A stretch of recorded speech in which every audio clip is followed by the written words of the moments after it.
What's up everyone? Welcome to our lesson, Styling and Designing Web Pages with CSS. So in this lesson, I'm gonna be teaching you every single thing that you wanted to know about CSS. So I will be starting with the very basics and I'm gonna be moving into some very advanced topics. I'm gonna try to give you some details about this lesson and tell you everything you need to know. So we have the audience and prerequisites. So this lesson will help you or both students as well as professionals or instructors who want to make their websites or personal blogs more attractive. So you should be familiar with basic word processing using any text editor, how to create directories and files, how to navigate through different directories, internet browsing using popular browsers like Internet Explorer or Firefox, or otherwise the Google Chrome, developing simple simple web pages using HTML or XHTML. So we now begin. What is CSS?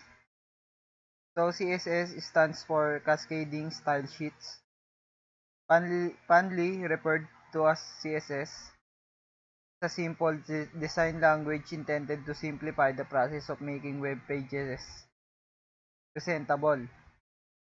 So CSS handles the look and feel part of a web page. Using CSS, you can control the color of the text, the style of fonts, the spacing between paragraphs, how columns are sized and laid out, what background images or colors are used, layout designs, variations in display for different devices and screen sizes, as well as a variety of other effects.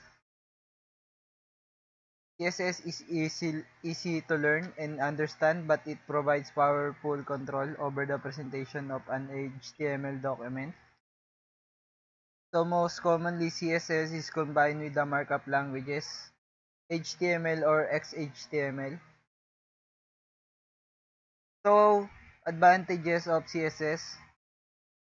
CSS saves time.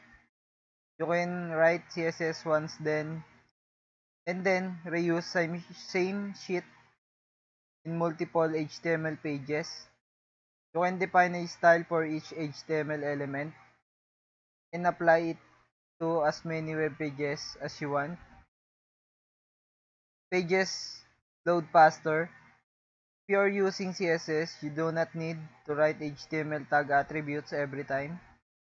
Just write one CSS rule of a tag and apply it all the occurrence of that tag. So less code means faster download times. Easy maintenance. So to make a global change, simply change the style and all elements in all the web pages will be updated automatically. Superior styles to HTML. So CSS has a much wider array of attributes than HTML. So you can give a far better look to your HTML page in comparison to HTML attributes. Multiple device compatibility. Style sheets allow content to be optimized for more than one type of device. By using the same HTML document, different versions of a website can be presented for handheld devices, such as PDAs and cell phones or for printing. So global web standards. Now HTML attributes are being deprecated and it's being recommended to use CSS. So it takes a good idea to start using CSS in all the HTML pages to make them compatible to future browsers. Offline browsing. So CSS can store web application locally with the help of an offline cache o cache. Using of this, we can view offline websites. The cache also ensures faster loading and better overall performance of the website. So, platform independence. The script offer consistent platform independence and can support latest browsers as well. So, who creates and maintains CSS?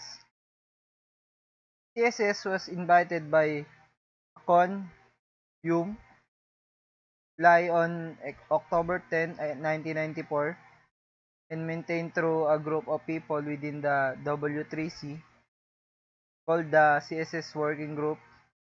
The CSS Working Group creates the documents called specifications. When a specification has been discussed and officially ratified by W3C members, it becomes a recommendation. So these ratified specifications are called recommendations because the W3C has no control over the actual implementation of the language. Independent companies and organizations create that software. So note, the World Wide Web Consortium or W3C is a group that makes recommendations about how the internet works and how it should evolve. We have the CSS versions. Cascading Style Sheets Level 1 or CSS1 was came out of W3C as a recommendation in December 1996. This version describes the CSS language as well as a simple visual formatting model for all the HTML tags. So after the CSS1, we have the CSS2 was became a W3C recommendation in May 1998 and builds on CSS1. This versions This version adds support for media-specific style sheets, sample printers and aural devices, downloadable fonts, element, positioning, and tables.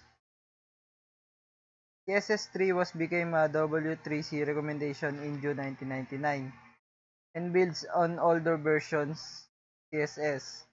It has divided into documentation is called as modules, and here each module having new extension features defined in CSS2.